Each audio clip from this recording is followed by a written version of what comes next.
The Meghan Markle effect. Victimhood, virtue, and viral rage. This program was made possible by contributions to your PBS station from viewers like you. Thank you. Meghan Markle manufactured sincerity and the death of relatability. The authenticity trap. Meghan Markle and the economics of being liked. I'll be so honest. I don't particularly like Meghan Markle. And let's be clear, I'm not alone. Meghan Markle is truly one of the most dangerous public figures on the world stage at the moment. She needs to be stopped. But this is not a hate piece on her. Look literally anywhere online and you will be bombarded by the visceral, sometimes pathological, oftentimes unhinged reaction that she provokes. Meghan Markle is, at least to the public, a Rorschach test of moral judgment, race, class, and gender anxiety. On one side, she's the calculated C-list narcissistic mattress actress who somehow deployed Hollywood charm like a Swiss Army knife to launch herself into the ultimate lifestyle upgrade, a royal husband, global recognition, and a cushy storybook existence, only to then, apparently, quit the job of a lifetime. In this economy? Oh, get a job? Yeah. Just get a job? Why don't I strap on my job helmet and squeeze down into a job cannon and fire off into job land where jobs grow on jobbies? On the other side, she's the self-made African-American Nigerian Princess Mrs. Sussex, risking everything: title, public perception, financial stability, for love, autonomy, and the audacity to create her own path and pursue personal freedom. Hey, let's not make a mountain out of a molehill. No, let's make that mountain. Because I'm going to strut up that mountain because I got a good pair of hiking boots. I live for the drama. They said, what about who? Call me Dumbo, because I'm all ears. This pot just started to boil. When things boil, they get hot. When things get hot, they get interesting. If you can't take the heat, get out the kitchen. What would I do without a little drama in my life? A little spice in my step? Sit around and live a peaceful and fulfilling life, minding my own business, watching the birds? Even the birds got drama. Come on. What fascinates me the most is that at both extremes, Meghan evokes a visceral cultural response tied to authenticity, or more specifically, the perception of it. Authenticity isn't just a personal quality. It's a form of cultural currency. And Meghan Markle has, knowingly or not, become a living, breathing case study in its pursuit, commodification, and failure. Now, whether Meghan is truly evil or conniving is irrelevant. I don't know her personally. None of us do. The internet doesn't know her either. It knows a constructed, highly mediated version of her filtered through PR teams, talk shows, Instagram captions, and Netflix deals. We know hearsay from her family and friends and whatever she has said in the public. Hi, I'm Megan, and I play a mean game of Scrabble, especially timed Scrabble. It's something that I've loved for a long time. I'm very good at Jeopardy. And I love to cook. I don't know if a lot of people know that. Maybe they do, but I also make a really solid bolognese sauce. In this sense, the public is entitled to feel like they know her. And that's my point. What I think that I'm observing is a woman forever chasing a slippery, mythical thing we call authenticity. And in chasing it, she paradoxically smothers it. Every gesture, every statement, every Netflix special, and Instagram post is really indicative of cultural pragmatics at its most performative. Meghan has built a reputation on polarization itself, where every headline, every Instagram caption, every subtle sartorial choice functions as a social experiment in response generation. In this ecosystem, victimhood and provocation are interchangeable currencies. You provoke, you rage bait, you stir, and the outrage about you drives further engagement. Welcome to today's episode of Fashion and Reputation Police, where authenticity is demanded, dissected, weaponized, and sold back to you as cultural capital. My diagnosis, for what it's worth, is that patient A, yes, Meghan, is suffering from I need everyone to like me-itis, a particularly royal variant of validation addiction. And here's the kicker. She's not trying to provoke rage for rage's sake. She's capitalizing on the fact that some people will hate her, some will stand up for her, and some won't care. I think that the main issue is that after being elevated to a level of fame that one can only dream of. Now, if you'll excuse me, I have to put in a call to the Ohio Secretary of State notifying them I will no longer be carrying photo ID. You know why? People should know who I am. You know, William, one thing I learned in my time as president? Principal. You can't force public opinion. So why don't you go home, rest, watch some TV, die. It doesn't matter. Because you know what? As my first official act as full-time principal, You are fired. Meghan cannot stand the idea of being forgotten by the world. As a result, we have been cursed with the last 5 years and 5 months of her rebranding herself, basically the only way that she knows how, by promoting her authenticity as a moral imperative. And if you don't like the authentic Meghan, the messaging is clear. You're wrong, or worst, a racist, a royalist, or a capitalist sympathizer. Pick your villain. It's a masterclass in modern personal branding. Victimhood plus virtue signaling equals unavoidable attention. From those that hate you, those that believe your authenticity and defend you, those who passively notice the ruckus you stir, and me, critically conceptualizing what this means for us as a culture. So yes, Meghan Markle is chasing authenticity. You have to be authentic. Just be authentic. Did you see my baby mama dance? I mean, stop it. We maybe watched it like 20 times yesterday, and I was like, is that her? Oh my God. But that's you, right? Like, that's you in a way that we kind of haven't been able to see you before. And I did like a little secret cheer because I was like, well, that's what I kind of want to see from you. Like, I want to see that happiness and that honesty and that, like, I don't give a f. But also, by the way, that wasn't yesterday. No, that was 4 years ago. So it's also a really great reminder that with all the noise or whatever people do, there's still a whole life, a real, authentic, fun life that's happening behind the scenes. I'm just grateful that now, being back on social as well, I have a place where I can share it on my own terms. On your own. But in the process, she's turning authenticity into a performance, a spectacle, and a weapon. And we the people, we're sad. Because in the end, Meghan Markle isn't just a person. She's a brand of human chaos in pursuit of moral clarity. And that, my friends, is camp. Act 1. Authenticity as a performance problem. Authenticity can loosely be understood as the degree to which a person's actions are congruent with their values and desires, despite external pressures to social conformity. In this sense, the public perception of a celebrity, the cumulative effect of their PR on the public, comes from what we can see, hear, and, well, prove about a famous person. In modern culture, authenticity is less about truth and more about believability. Helpful here is Jeffrey Alexander's theory of cultural pragmatics, which is all about the performance of meaning. People stage themselves in ways that tell the audience who they are and why they matter. In ancient societies, this was easy. Rituals, symbols, group chants. No one asked if the priest was really authentic because the ritual itself was the authenticity. But in our complex modern world, every performance comes with a built-in authenticity test. You don't just need to send a message. Your audience has to believe that you mean it. To succeed, you have to nail both. The symbolism has to land, and it has to feel natural. And this is where Meghan faceplants. Every gesture, every tell-all, every podcast monologue is so obsessively manicured that the audience is left with word salad. I have real best friends, the same ones since I was 17. You know, like, I'm a real mom. I choose to go and do school pickup and drop off, but I do that under a landscape that is created that forgets that I'm a real person. And how would you want someone to treat a real person in your life that you cared about or loved or respected? And so there's something about that, I think, that often gets lost.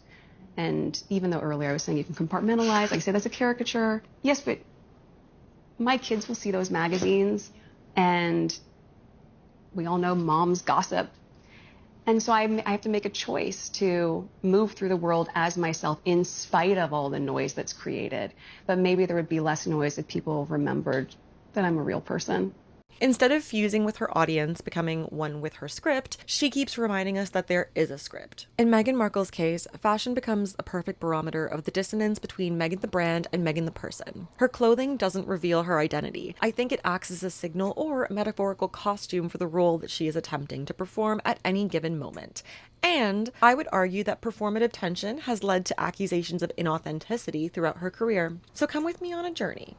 Era 1. A Hollywood ingenue, aspirational interchangeability, 2006 to 2016. Before royalty, Meghan was grinding along the sorority girl to red carpet pipeline. Bodycon dresses, peep-toe pumps, shiny satin. Think Forever 21 starter pack with a Saks price tag. She dressed like every other mid-2010s actress hoping to be discovered by Shonda Rhimes, but in doing so, she also dressed for every role and no role all at once. It was a casting call wardrobe. Approachable yet aspirational, polished yet safe, she mirrored Hollywood norms as opposed to defining herself as a distinct individual. In this era, her fashion was less about self-expression expression and more about fitting into the cookie-cutter box of a successful actress. Meghan was performing, but it was to make it, not as herself, just in general. Era 2, the royal romance, soft power dressing, 2016 to 2018. After bagging Prince Harry, Meghan transitioned to Banana Republic cosplay, distressed skinny jeans, crisp white button-downs, neutral trench coats. Fashion became courtship PR. She was aspirational yet relatable, the potential future Duchess with Everlane tote energy. Her style projected a story. Meghan the lover, Meghan the accessible girlfriend. And let's not forget, she loves camping in the middle of Africa in a tent with a jet boil. Chels, girl, we can go camping at the mall. What is that smell? Well, Ray, that would be fresh air. That has got to go.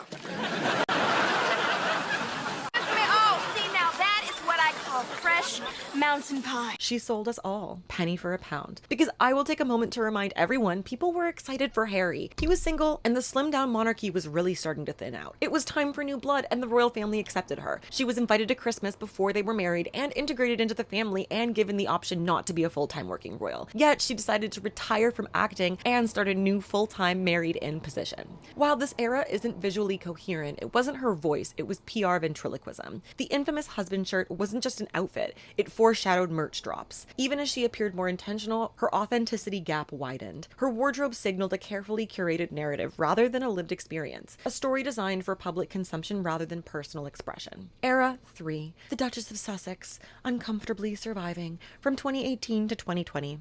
Once inside the palace, Meghan upgraded to couture. Givenchy, Stella McCartney, Amelia Wickstead. The aesthetic was minimal, monochromatic, structured, but subtly awkward. Sleeves too long, tailoring slightly off, silhouettes rigid. Symbolically, the clothes reflected her struggle to wear monarchy like a costume. She was trying to inhabit a role she didn't enjoy, one whose rules she resisted. Authenticity here was performative discomfort. Boy, do I feel like crap. Even though I look gorge, I do not feel good on the inside. Meghan didn't want the job, didn't want the rules, didn't want the optics, but she was expected to play the part flawlessly. In retrospect, this phase reads as Meghan performing victimhood and discomfort to leverage public sympathy while purposely fully failing to inhabit her chosen role. Authenticity existed, but it was friction, dissatisfaction, and tension rather than charisma. It's also worth noting, Meghan was the first biracial woman to marry into the British royal family, which was symbolically significant for an institution steeped in whiteness, colonial history, and rigid tradition. Her presence modernized the monarchy and gave visibility to underrepresented identities. But she did this kicking and screaming, railing against what she perceived as limitations on her power, freedom, and privacy. Big man thing, yeah? That's a red flag right there, bruv.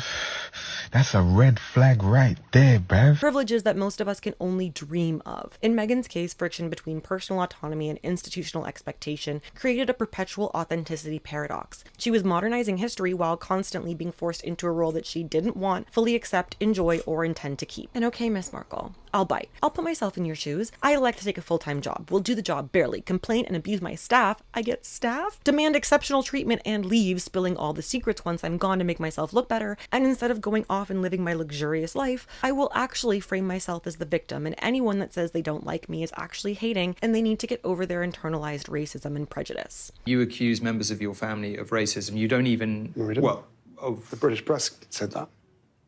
Right. Did Meghan ever mention that they were racist? She said there were troubling comments about... there was concern about his skin colour. Right. Concerns and conversations about how dark his skin might be when he's born.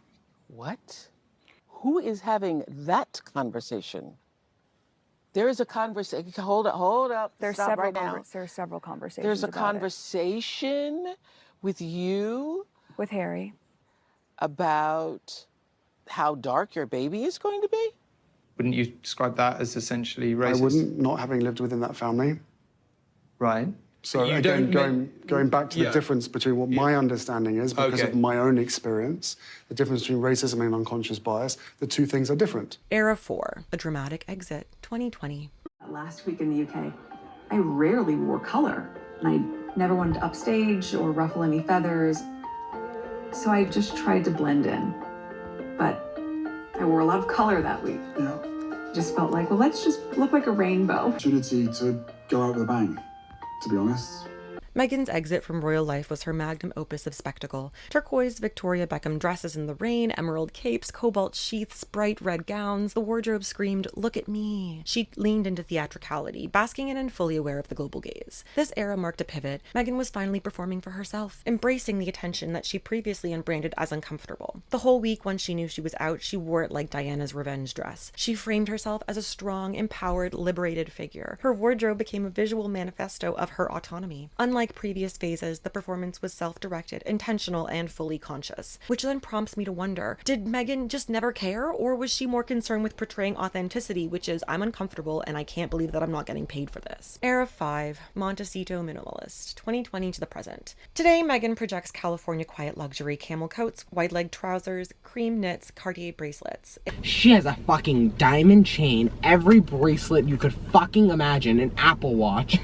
It's the Oprah-adjacent aesthetic, attempting to signal status without flamboyance. Her fashion is calculated, broadcasting the serious humanitarian brand, but it's flat. Authenticity without magnetism. The wardrobe signals, I'm the wife of a CEO from a podcast network energy, but her charisma levels are muted. Style here functions as brand consolidation, prioritizing cultural signaling over actual personality. Across all eras, Meghan's fashion is a roadmap of roleplay. Actress, girlfriend, Duchess, exit icon, wife, mother, philanthropy mogul. What we get is a version of Sam Vaknin's The False Self, highlighted through Meghan's reinvention. Vaknin's interpretation of Donald Winnicott's true self and false self argues that the false self replaces the narcissist's true self and is intended to shield him from hurt and narcissistic injury by self-imputing omnipotence. The narcissist pretends that his false self is real and demands that others affirm this confabulation, meanwhile keeping his real, imperfect true self under wraps. For Vaknin, the false self is by far more important to the narcissist than his dilapidated, dysfunctional true self, and he does not subscribe to the view that the true self can be resuscitated through therapy. I would argue that what audiences perceive as inauthenticity stems from the visual labor of Meghan's performance. Her self-conception, independent, activist, modern, is constantly at odds with her curated public presentation. Photo ops, style documentaries, brand partnerships. The result is incongruence, a visual gap between lived self and projected brand. When honesty is packaged like a Vogue spread, it curdles into inauthentic authenticity. With Meghan Markle, the performance is always visible, and once the audience sees the seams, the spell breaks.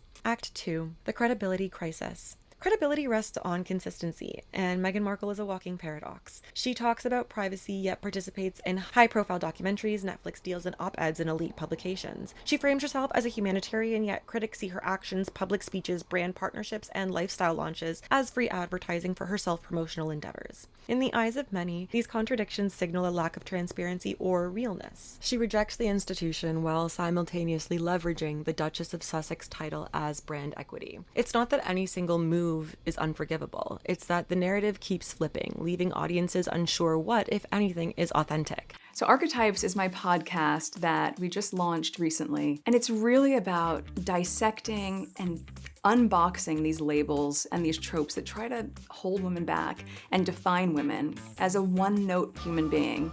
But no human being is one note. So in the conversations I'm having with the women on this show, we really get to peel back the layers and remind ourselves that it's important and okay and perfectly normal to be a multifaceted human being. And we laugh and we have a lot of fun, but we also, I think, dig a lot deeper than some of us have been allowed to before. Every public appearance becomes a negotiation between image, expectation, and performance, and the constant recalibration is exhausting to witness. In the court of public opinion, being liked is often inseparable from being believed. When Meghan projects warmth, relatability, or realness, she signals trustworthiness. I'm authentic, I'm moral, I'm human. You know, Meghan, how are you? And are you okay? That's so kind. I am. I'm better than okay. But this is a double-edged sword. The more she consciously performs likability, the more some observers perceive her as calculating, which fuels skepticism. Her credibility hinges on the public feeling that she's genuine. When that feeling wavers, so does their trust. Psychologically, Meghan leans heavily on hindsight bias, the I knew it all along phenomenon. She narrates her royal experience as though fallout was always inevitable, presenting herself as the lone figure whose authenticity clashed with centuries-old traditions. So I think probably it was different several years ago, where I couldn't be as vocal and I had renewed pantyhose all the time. Let's be honest, that was not very myself. I hadn't seen pantyhose since movies in the 80s when they came in the little egg. That felt a little bit inauthentic, but that's a silly example. But it is an example of when you're able to dress the way you want to dress and you're able to say the things that are true and you're able to show up in a space really organically and authentically. To viewers, this retroactive certainty feels less like reflection and more like strategic self-justification. Because be so for real, how are you trying to be relatable when you literally gave up a free job that literally any one of us would have done in a heartbeat? Most of us marry people and aren't offered a free house, job, and lifestyle budget. To add insult to that injury, audiences crave ambiguity, vulnerability, and miscalculation. People want to see the human being behind the public persona. When you inhabit an impossible role of humanitarian, royal entrepreneur, celebrity, any deviation, intentional or not, becomes evidence of performative behavior. My gosh, I work so hard and I appreciate what hard work looks like. I like working hard. And I'm still working hard, right? The moment that everything sells out, it doesn't mean that we're done. Yeah. It means we're working on replenishment and what are the next SKUs and what's the next tranche of products and what's the timing on that and writing the newsletters and writing the social media captions and making sure that all that feels in line and what's the cadence of it and what's the photography that we want to do and what do I want to wear for those shoots, while also editing all the time-coded notes for season 2 of With Love Meghan, and then being in edits for the podcast and being a mom and a wife and a friend. Yeah. Those are all jobs. I mean, I love being that busy, but I do think it's really interesting when people have no sense of what goes into the thing. Her public projects illustrate this credibility tension perfectly. Netflix's With Love Meghan was widely criticized as self-indulgent, derivative, and many times tone-deaf. Reviewers argued that the show attempted to balance relatability with glamour. Do not just use tap water. The ice cubes just come out a little bit cloudy. Do you ever put cold sparkling water in your eggs before you scramble them? You're gonna wet them and you can either put a drop of the lavender oil in each one or just give yourself a lavender bath. Yet landed somewhere in the uncanny valley between a lifestyle diary and a PR campaign. Similarly, her lifestyle brand As Ever, which faced backlash for alleged copying and exclusivity, was seen as another exercise in curative narrative building, promoting empowerment while tethered to commodified aesthetics. Every product, every series, every public-facing initiative becomes a microcosm of the authenticity debate. Because she's constantly under the microscope, even minor missteps are amplified into major indictments of inauthenticity. The saltier commentary stems from perceived exploitation of her previous royal privilege. Instagram storefronts, affiliate links, collaborations, and partnerships, even those framed as helping her fans or supporting causes, are widely interpreted as attempts to monetize her status. Critics argue that these moves highlight the gap between lived experience and projected persona. Meghan selectively performs authenticity while leveraging transparency, relatability, and moral positioning as tools for branding. This tension is heightened by the expectation that she simultaneously embody humanitarian values, royal decorum, celebrity glamour, and approachable relatability. Any deviation or perceived opportunism, real or imagined, becomes a liability. Authenticity in Meghan's context is not just a personal goal, it's a social survival strategy. For someone in her position, cultural capital means being perceived as authentic, and it functions as her currency. Without it, her public voice, brand ventures, and influence in the media spaces loses its legitimacy. She needs to control the narrative because authenticity acts as a shield. If she's perceived as genuine, criticisms regarding privilege or contradictions or opportunism carry a lot less weight. Being relatable. Meghan must convince audiences that she is like them despite her royal title and Hollywood fame. If the gap between image and perceived reality grows too wide, the illusion of relatability collapses. Moreover, the credibility crisis is exacerbated by the social media ecosystem where virality rewards outrage. Reddit threads, Twitter commentary, and TikTok hot takes amplify every contradiction and perceived moral failure. In this environment, any display of curated vulnerability or strategic honesty is interpreted through a lens of suspicion. Was this real, or is it just another calculated PR move? In short, Meghan's infamy for authenticity isn't just merely a critique of personality. It's the inevitable friction of high visibility, high stakes, and impossible expectations. It's recording. Okay. Cat's out of the bag. I'm shocked we've kept this a secret for so long. In 2 weeks, my show's coming out, which I'm so excited for. And also my business, which I think there's been a lot of curiosity about. Last year, I had thought, you know what, American Riviera, that sounds like such a great name. It's my neighborhood, it's a nickname for Santa Barbara, but it limited me to things that were just manufactured and grown in this area. Then Netflix came on, not just as my partner in the show, but as my partner in my business, which was huge. So I thought about it. And I've been waiting for a moment to share a name that I had secured in 2022. And this is the moment. And it's called As Ever. As Ever essentially means as it's always been. And if you followed me since 2014 with the TIG, you know I've always loved cooking and crafting and gardening. This is what I do, and I haven't been able to share it with you in the same way for the past few years, but now I can. So as things are starting to trickle out there, I wanted you to hear it from me first. Of course, there will be fruit preserves. I think we're all clear at this point that jam is my jam. But there's so many more products that I just love that I use in my home, and now it's time to share it with you. So I can't wait for you to see it. Thanks, guys. The demand for authenticity is a social boomerang. If you're public, you must perform transparency perfectly, or Reddit and the global media apparatus will feast. And in Meghan's case, every action, word, and outfit becomes evidence in the ongoing trial of her authenticity, turning a personal struggle into a cultural spectacle. Okay, pause. If you're still here, it means that you're invested, which, oh my gosh, thank you, frankly, means you should probably subscribe, hit the bell. Now, back to the ex-Duchess.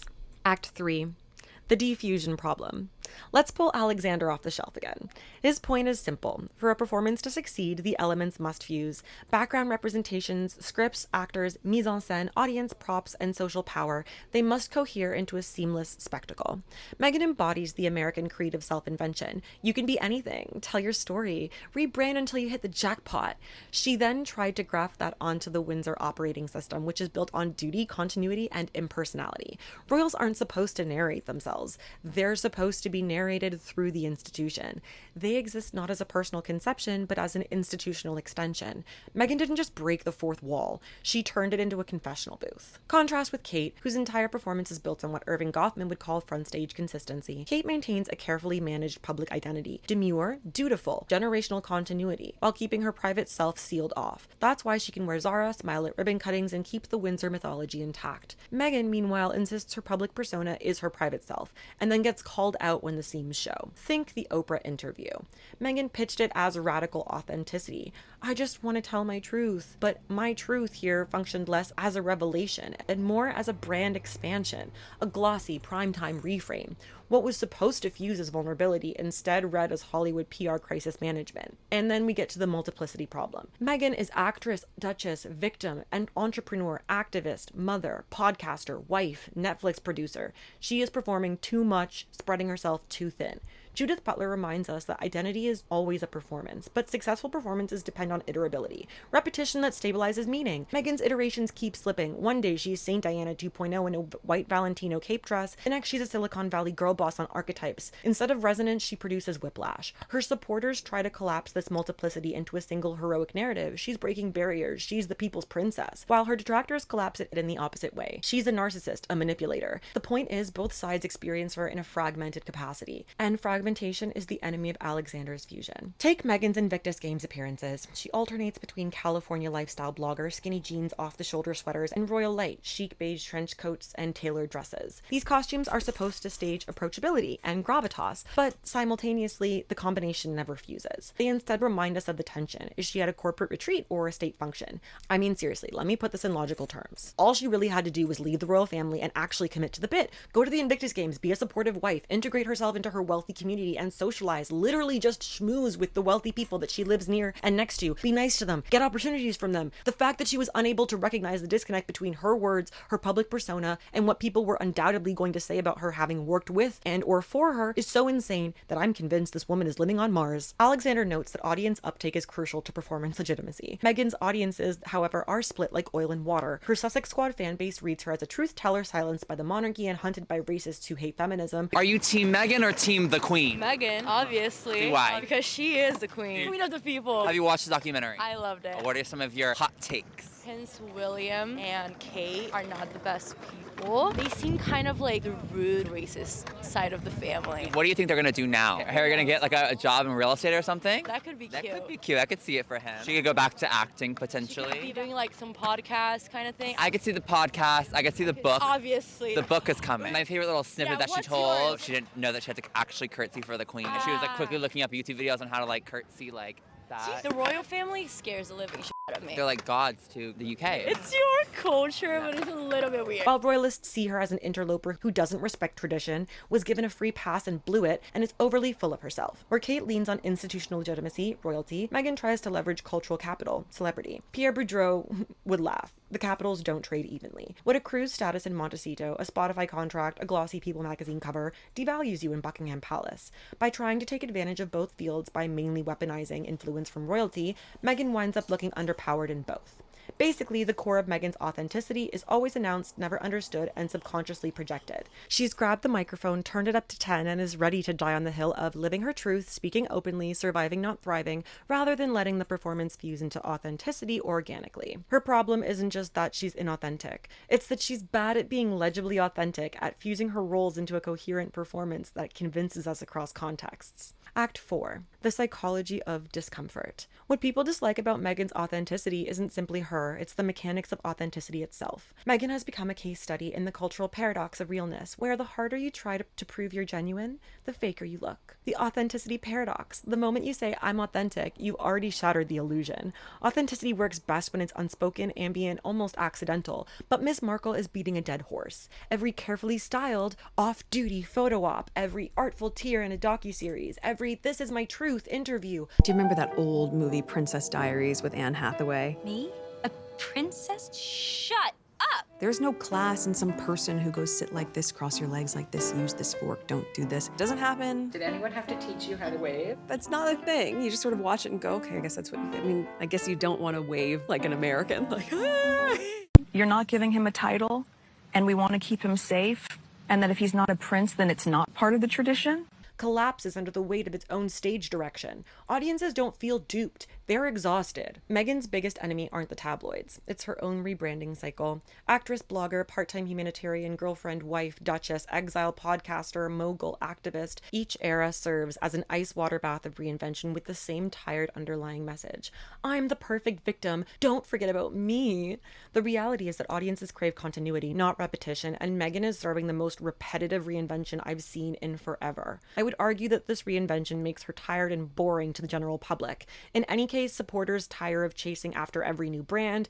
Critics frame it as opportunistic. Either way, fatigue is set in, and fatigue, more often than hate, is the kiss of death in celebrity culture. There is only so many times that you can tell your story before it curdles. What began as catharsis, the Oprah interview, the Netflix documentary, turns into redundancy. The more Meghan replays her victimhood reel, the less empathetic people feel. Empathy calcifies into irritation. Victimhood repeated starts to look like brand strategy. To be quite honest, when I first saw it, I thought this was a sort of spoof that had been made up by somebody because it was so utterly ridiculous.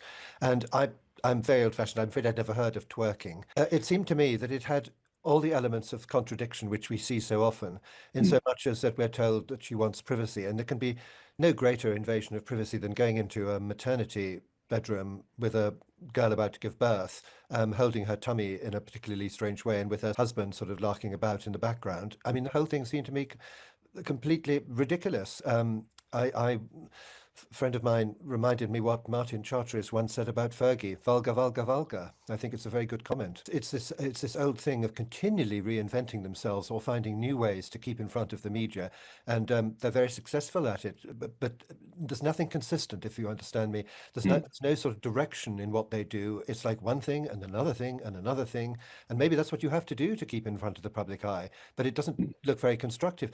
I predict that as the children grow up, there'll be a certain amount of discomfort. The irrelevant sphere. And here's where it all collapses inward. Meghan's true terror is not hatred. It's being forgotten. Hatred at least keeps her relevant in circulation, alive in our discourse. But irrelevance, that's annihilation. From the start of her career, Meghan was clawing for recognition. Small roles, guest spots, a lifestyle blog that couldn't quite break. Fame eluded her. Enter Harry, the golden ticket. The prince wasn't just a husband. He was proof. Proof to Hollywood, to Britain, to her childhood self, that she made it. Christopher Lash argued that late capitalist culture breeds a compulsive need for validation, a hunger for recognition that never fills. Meghan becomes Exhibit A. The endless cycle of interviews, memoirs, podcasts, and documentaries isn't just about setting the record straight. It's about feeding the cultural machine of self-display. Her victimhood performance doubles as a survival tactic in this narcissistic culture, where to disappear is to die. So when Meghan rebrands herself and re-narrates herself year after year, she's not just reinventing, she's staving off irrelevance. relevance. The haters fuel her relevance as much as her supporters do, but if both camps go silent, if Meghan is no longer watchable, then the performance stops circulating. Dragging Harry back to California wasn't exile. It was a victory lap. She could finally flex on her old industry, on her old doubters, on her inner child who feared being overlooked. But the problem with flexing is that the audience must still care. If haters stop hating and supporters stop supporting, Meghan vanishes from relevance. And in a culture where visibility equals existence, vanishing is worse than death. So Meghan commits to the bit, the perpetual victim, the misunderstood heroine, the saint who never lies. Because as long as she stays in that role, she remains watchable. And if she's watchable, she can't be forgotten. Conclusion. So here's the gag. Meghan Markle doesn't suffer from a credibility problem because she lies. I'm not here to talk about that. She suffers because she tries too hard to be believed. She mistakes volume for veracity, reinvention for growth, and visibility for truth. And once you show the audience how desperate you are to be liked, the curtain falls. Jeffrey Alexander told us that a successful performance needs seamless fusion. Meghan keeps tripping over her seams. Judith Butler says identity is performative, but Meghan takes that literally. She's on stage even when she's off stage, giving us a dress rehearsal of authenticity instead of the thing itself. Sam Voknin would clock this as classic false self behavior, the performance of realness replaced in the real. And Christopher Lash, he already predicted this back in the 70s. The culture of narcissism breeds people who can't live without the gaze. Meghan isn't an anomaly, she's the case study. The cruel irony is that Meghan's obsession with being liked is exactly what fuels her credibility crisis. The harder she performs, I'm authentic, believe me, love me, the faker she looks. Every era Hollywood ingenue, Duchess, Montecito, Mogul is just another coat of PR paint on the same wall. And the audience, we're tired. Fatigue set in. And fatigue is deadlier than hate. Hate keeps you trending. Fatigue makes you disappear. Which is why Meghan clings to victimhood like it's a Birkin bag. Victimhood guarantees watchability. It keeps her in the discourse, in the hashtags, in the think pieces. Hi. But the paradox of authenticity is merciless. The more you try to show it, the more it slips through your fingers. Meghan Markle isn't inauthentic because she's fake. She's inauthentic because she can't stop trying to prove that she's real. And that, my friends, is camp. And before I go, I just wanted to say thank you to all of my new subscribers. Studio Meeks is growing and it means the world to me that you're all here pulling apart the seams of our culture, one essay at a time. If there is a video that you'd like to see next, please drop it in the comments below or fill out the Google form linked in the description. Your ideas keep this whole experiment alive. And if you made it this far, comment MVP because you're the backbone of all of my crazy ideas. And let me know, what do you think about Meghan Markle? Do you like her? Do you hate her? Are you indifferent? Like, where are you in this? Because I'm curious. Like, let me know. Until then, keep watching the performance. Stay safe, stay hydrated, and I'll see you in the next one, my sweet baby angels.